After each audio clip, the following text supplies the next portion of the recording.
అంతరిక్ష కేంద్రంలో medical emergency నలుగురు ఆస్ట్రోనాట్స్ లో ఒకరికి హెల్త్ సమస్యలు ఏర్పడ్డాయి. దీంతో మిషన్ ముగించిన నాసా వారిని సురక్షితంగా ఎండివర్ సాయంతో భూమికి తీసుకొచ్చింది.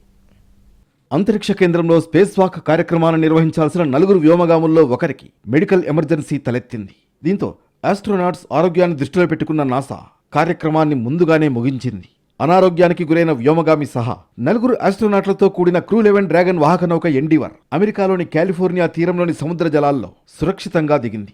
నలుగురు ఆస్ట్రోనాట్స్ సురక్షితంగా భూమికి చేరారు. నిజానికి క్రూ-11 మిషన్లో నలుగురు వ్యోమగాములు ఆగస్టులో అంతర్జాతీయ అంతరిక్ష కేంద్రానికి వెళ్లారు. ఈ ఏడాది తొలి స్పేస్ వాక్ను నాసా ఇటీవల ప్రకటించింది. జనవరి 8న వ్యోమగాములు మైక్ ఫిన్సీ, జనాక్ కార్డ్మన్ 6.5 గంటల పాటు స్పేస్ వాక్ చేయనున్నట్లు ప్రకటించింది. అయితే చివరి నిమిషంలో దీన్ని నాసా నిలిపివేసింది. క్రూ-11 మిషన్లో వెళ్లిన ఓ వ్యోమగామికి మెడికల్ ఎమర్జెన్సీ తలెత్తడంతో స్పేస్ వాక్ను నిరవధికంగా వాయిదా వేసింది. వ్యోమగాములను మిషన్ పూర్తి కాకముందే తిరిగి భూమి మీదకు తీసుకురానున్నట్లు ప్రకటించింది. అయితే గోప్యతా కారణాలు, ప్రోటోకాల్ దృష్ట్యా ఆ వ్యోమగామి పేరు, వైద్య కారణాలను నాసా బయటపెట్టలేదు. నిజానికి అంతరిక్ష కేంద్రంలో వైద్య సమస్యలు తలెత్తడం చాలా అరుదు. గతంలో మైక్రోగ్రావిటీ వల్ల వ్యోమగాముల్లో రక్త సరఫరా సరిగ్గా లేకపోవడం, రక్తం గడ్డకట్టడం వంటి సమస్యలు వచ్చినట్లు సమాచారం.